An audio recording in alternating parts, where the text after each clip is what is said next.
What's new, Poker It's your turn, Crobat here. You're watching your turn session. Before we get started, please make sure you are rate, comment, subscribe. Now, it is Tuesday, and I am bringing you guys a team that I actually fell in love with. A friend of mine, Scruffy Scraggy, has been helping me make teams here and there because I'm not the greatest. And so he made this team for me, and I've got to say that it is just a great team to use. I have plenty of coverage and everything. The team was built around the Tyrantrum. Now, I had a battle earlier with this team. it was against Spirit. He and I battled such a great battle. It was so long. It was we had about 55, 58 turns, and the reason why I know is because when you go into the versus recorder, it tells you. But we had such a great battle. I really want to show you guys that battle. I really do, but I don't really know how to go about it because it took so long. But if you go check out Spirit's channel, I'm gonna put that in the description. He had the battle against me with said team, so I kind of want you guys to go check him out. One, because he's a great YouTuber, he's a great guy, and two, because he had the battle that I want to show you versus me with this team that am using right now.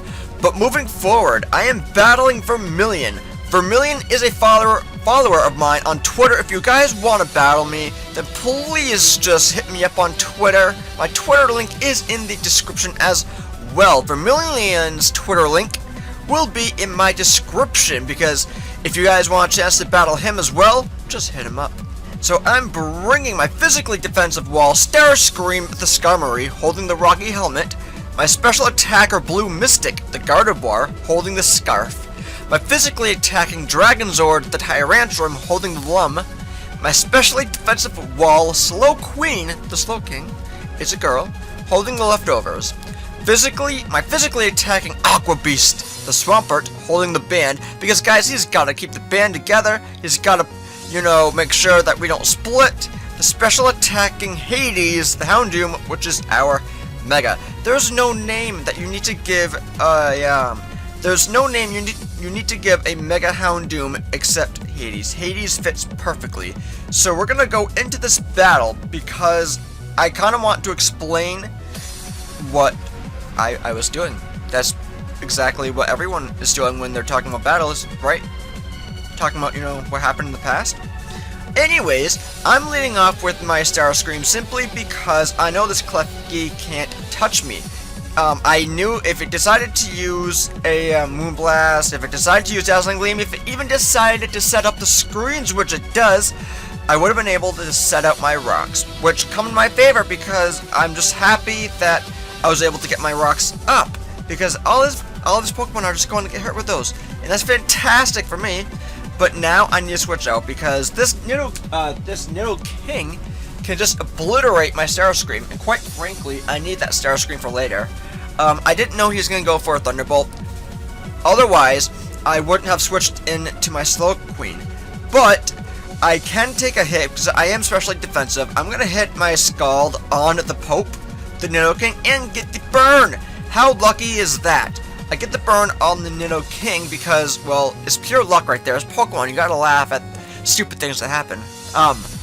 But it definitely comes in my favor that I was able to get the burn. I'm predicting another T-Bolt, so I'm just gonna switch out and I'm gonna go into my Swampert, the Aqua Beast, because, quite frankly, Swampert is immune to electric attacks. So that is why I did that. Now, he's gonna get hurt more from the burn. Thank God, because if I didn't get the burn, then that Nidoking would have posed problems for me, because I'm sure he's just a mixed attacker. I could be wrong, but I'm sure he is. But I didn't predict him to switch out, so I went for Earthquake, predicting him to stay in because I felt like he wouldn't want to preserve the Nidoking, but he apparently wanted to keep him, so he switched out. I'm going to switch out because I can't really do much to the Skarmory, seeing as how I am locked in to Earthquake. But I sent out my Starscream, then he just, whirlwinds me out, going back into my Aqua Beast, which is fantastic because now I can go for anything. I'm gonna go for a waterfall here after he sends out his own rocks. This waterfall from a choice banded Swampert is gonna do quite a bit of damage to that Skarmory. Unfortunately, he's going to I am actually going to activate its weak armor, and its speed is going to rise, but I'm able to live a Brave Bird here, which is fantastic.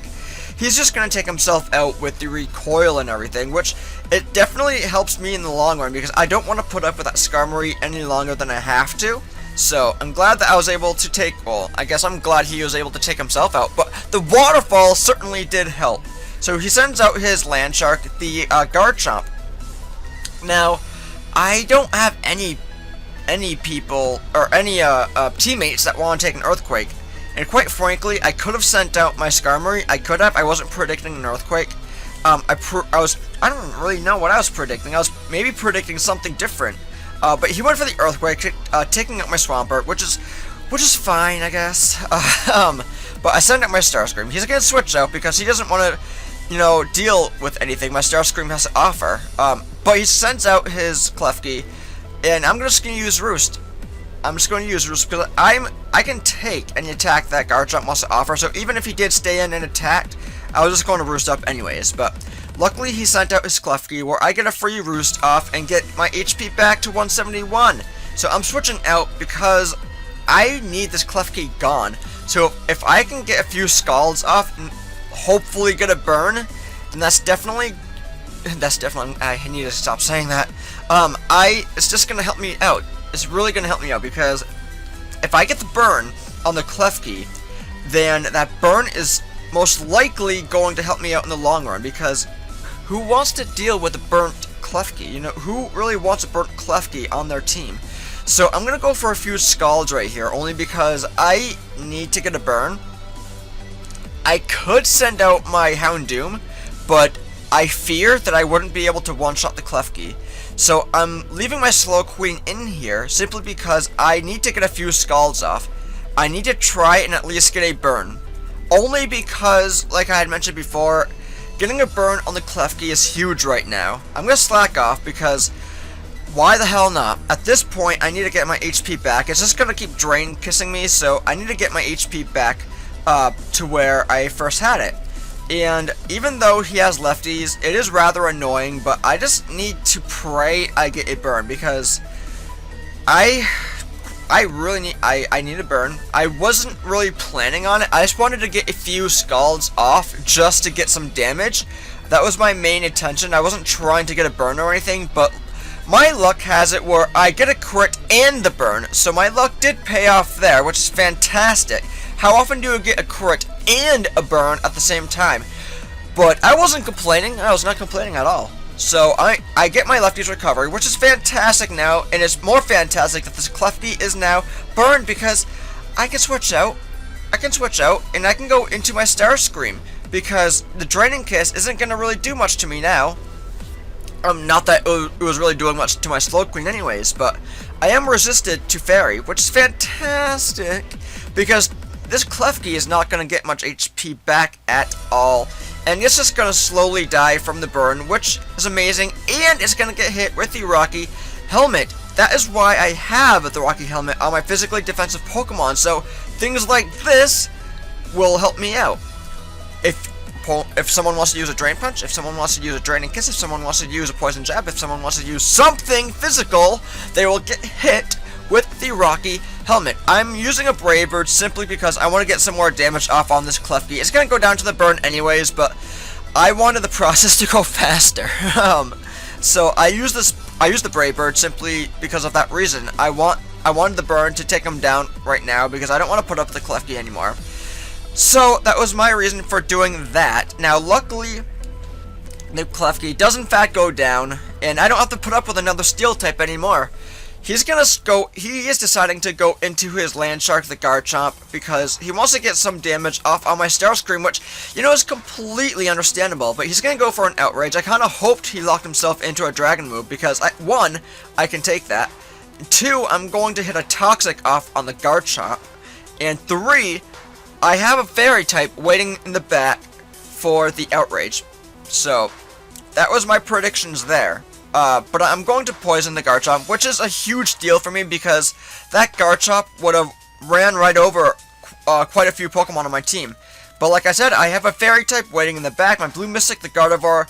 I'm sending her out because I know that a Fairy isn't hurt from a Dragon.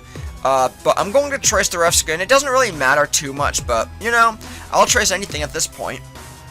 But slowly this Garchomp is going down from the poison, and I'm glad I made that prediction because, I don't know, it may not have decided to lock itself into Outrage, who knows. But he switches out into the Pope. Now, this is another little luck scenario because I'm going to hit the Pope with a Moonblast. The Pope isn't going to go down to said Moonblast. In fact, the Pope is going down to the Burn. Now, I was hoping the Moonblast was going to do a lot more than it did. I was hoping the Moonblast was going to take out the Nidoking, but, you know, it didn't, and it's whatever. The Burn eventually took him out, so that's fine. He's going out into his Tyranitar here. I know I need my Blue Mystic for that Garchomp, so I need to switch out. Now, as you can see, the Tyrantrum is setting up the Sandstream, which is fine by me. I mean, it's going to hurt a lot, but I know my Dragonzord can live one attack, and I know my Dragonzord can at least deal out a great amount of damage with one attack. So even if this Tyranitar wants to hit me, I'll be able to retaliate. Not the move retaliate, but I'll be able to retaliate and get some of my revenge there. So I am able to live a Stone Edge that was meant for the Blue Mystic, but you know, I don't want my Blue Mystic getting attacked by a Tyranitar there, so he's gonna take me out with an Earthquake. When I hit my own Earthquake and do a great amount of damage to the Tyranitar, now I can easily send in my Gardevoir and, you know, outspeed and take out the Tyranitar right here. Now, I'm just so glad my Blue Mystic is Scarfed. I'm just so glad because I was fearing the Garchomp was going to outspeed and everything, and it may have outsped. I'm not sure. I do believe that the Garchomp is faster before it Mega Evolves. I might be wrong. I have to check that out because I don't really go up against Garchomps. I don't want to go up against Garchomps, but I do believe that it's faster before it Mega Evolves. So I'm praying at this point that my Gardevoir can outspeed the Garchomp. So I don't want my Blue Mystic getting any damage from this Marowak here. This Marowak, with a thick club, has a great attack stat. So I'm sending up my Slowqueen because I know I can take at least one attack. I wasn't planning on really preserving my Slowqueen now anyways. So if he wanted to take me out, then, you know, that's fine.